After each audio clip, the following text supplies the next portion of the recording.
मायमुळे वास्कोमध्ये नुकतीच एक घटना घडली, ज्यामध्ये भटक्या कुत्र्यांनी एका महिलेवर हल्ला केलाय, ज्यात ती महिला गंभीर जखमी झाली।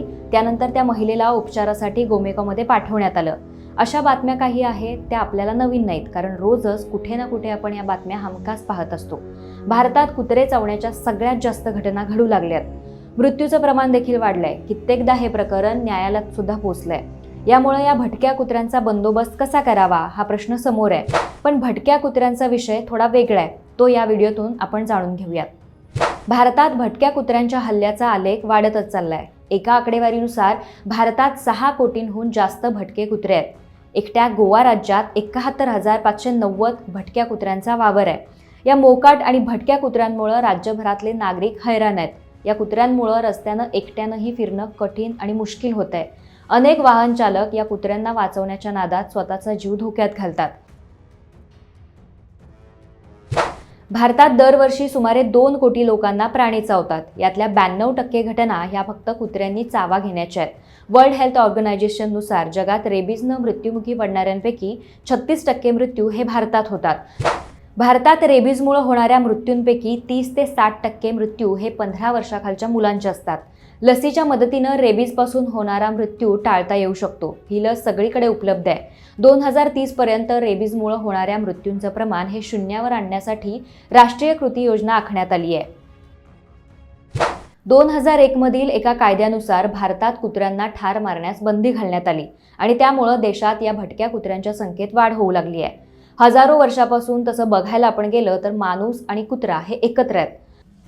पाळीव कुत्र्यांमध्ये असणारं मैत्रीपूर्ण नातं आपल्याला वेळोवेळी पाहायला मिळतं, पण इथं भटक्या कुत्र्यांचा विषय थोडा वेगळा आहे। हे आक्रमक का होतात, हल्ला का करतात, याचं कारण आपण जाणून घेऊयात। तज्ज्ञांच्या मते कुत्र्याने हल्ला केलेल्या प्रत्येक घटनेमागे वेगवेगळी कारणं असू शकतात।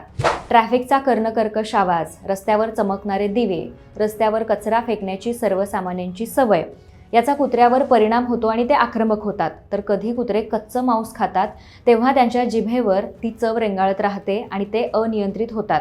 कधी कधी तर एखाद्याला घाबरवायचं म्हणून देखील हे कुत्रे आक्रमक होतात। त्यांच्यासाठी हा खेळ असतो। म्हणजे समजा एखादी व्यक्ती कुत्र्याला बघून पळायला लागली तर कुत्र्याला वाटतं की माणूस आपल्याला घाबरतोय, मग ते त्याच्या मागे मागे पळतात आणि चावा घेतात। बऱ्याचदा एखाद्या भागावर वर्चस्व मिळवण्यासाठी ते हल्ला करतात। महत्त्वाचं म्हणजे प्रत्येक कुत्र्याची आपली एक टेरिटरी असते, जिकडे त्याचं राज्य चालू असतं। एकीकडे माणसांची लोकसंख्या वाढतीये तर दुसरीकडे कुत्र्यांच्या संख्येतही झपाट्यानं वाढ होतीये। त्यामुळे त्यांची टेरिटरी लहान होत चालली आहे। आपल्या टेरिटरीचं संरक्षण करण्याच्या नादात कुत्र्यांना असुरक्षित वाटू लागतं आणि जेव्हा एखादा माणूस त्यांच्या टेरिटरीमध्ये येतो तेव्हा ते आक्रमक होतात आणि हल्ला चढवतात, असं तज्ज्ञ म्हणतात। तसंच अन्नाच्या शोधात एका ठिकाणाहून दुसऱ्या ठिकाणी त्यांना जावं लागतं। या खाण्याच्या स्पर्धेत त्यांचा स्वभाव बदलत राहतो, त्यामुळे सुद्धा ते आक्रमक होऊ शकतात। भटके कुत्रे आक्रमक होण्यामागे आणखीन एक कारण आहे, ते म्हणजे खाऊ पिऊ घालणाऱ्यांची सवय। आपण ते करण्यापासून कोणालाही रोखू शकत नसल्याचं ॲनिमल वेलफेअर बोर्ड ऑफ इंडियाचं म्हणणं आहे। बऱ्याचदा हे भटके कुत्रे गटागटानं फिरत असतात आणि ते धोकादायक असू शकतं। आता नेमकी खबरदारी काय घ्यायची, तर बरेच जण सकाळी वॉकिंगला जातात तेव्हा काळजी घेणं महत्त्वाचं आहे। भटक्या कुत्र्यांची शक्यतो आपण छेड काढायला नको पाहिजे, कारण एखाद्या वेळेस छेड काढून आपण सहज निसटू शकतो, पण त्या भागात जाणारा दुसरा व्यक्ती जो असतो तो कारण नसताना तिकडे बळी ठरू शकतो। तसंच कुत्र्याला तुम्ही त्याला बघून घाबरलाय असंही दाखवू नका। यामुळे काय होतं की हल्ला टळू शकतो। तज्ज्ञ सांगतात की कुत्रा हा मनुष्यावर अवलंबून असलेला प्राणी आहे। त्यांना माणसांसोबत राहायला आवडतं आणि जर माणूस त्यांच्यासोबत राहिला तर ते चांगले वागतात, म्हणूनच माणूस कुत्र्यांना पाळतो। आता या भटक्या कुत्र्यांचा बंदोबस्त कसा करायचा, तर काही जण यावर बंदोबस्त म्हणून या भटक्या कुत्र्यांना रस्त्यावरून हटवलं पाहिजे, त्यांना मारलं पाहिजे असं म्हणतात। संख्या कमी करण्यासाठी त्यांना मारणं हा काही उपाय नाहीये। 1960 मध्ये prevention of cruelty to animals म्हणजेच PCA हा कायदा संमत करण्यात आला। प्राण्यांसोबत होणारी क्रूरता थांबवणं हा या कायद्याचा उद्देश। पण human foundation of peoples and animals कडून असं सांगण्यात येतं की PCA आणि राज्य महानगरपालिका कायद्याअंतर्गत नागरिकांना सेफ्टीसाठी भटक्या कुत्र्यांना सार्वजनिक ठिकाणांहून हटवता येतं किंवा त्यांना ठारही मारता येतं। स्थानिक अधिकारी अनावश्यक प्राण्यांना नष्ट करतील ही खात्री करण्यासाठी बोर्डची निर्मिती करण्याची तरतूद या कायद्यात करण्यात आली होती। पण 2001मध्ये भटक्या कुत्र्यांची संख्या कमी करण्यासाठी सरकारनं ॲनिमल बर्थ कंट्रोल रूल्स म्हणजेच ABC आणलं. यात भटक्या कुत्र्यांची नसबंदी आणि लसीकरण या गोष्टींचा विचार करण्यात आला होता. यामुळे या कुत्र्यांची जबाबदारी प्राण्यांच्या कल्याणासाठी काम करणाऱ्या संस्था आणि स्थानिक सरकारी अधिकाऱ्यांकडे देण्यात आली. पण कुत्र्यांनी चावलेल्या प्रकरणात वाढ होण्यासाठी हा कायदा जबाबदार असल्याचं काही टीकाकार म्हणतात.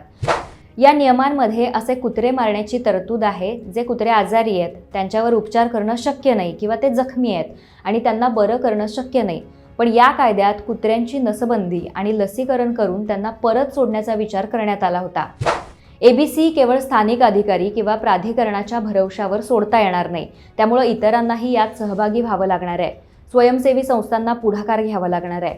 जिल्हा स्तरावर, ब्लॉक स्तरावर नसबंदी केंद्र सुरू करावं लागणार आहे. जुन्या बंद पडलेल्या शाळांचं ABC केंद्रामध्ये रूपांतर करावं लागणार आहे. अंमलबजावणी असेल किंवा रिसोर्सची कमतरता पाहता या गोष्टींचा विचार केला तर नक्की या सगळ्या गोष्टींना आपण आळा घालू शकतो. त्यामुळे काळजी घ्या. तुम्हाला नेमकं या संदर्भात काय वाटतं, यावर उपाय काय करता येतील हे आम्हाला नक्की कमेंट करून कळवा. ताज्या बातम्या आणि अपडेटसाठी आमचे हे तिन्ही प्लॅटफॉर्म फॉलो करायला विसरू नका.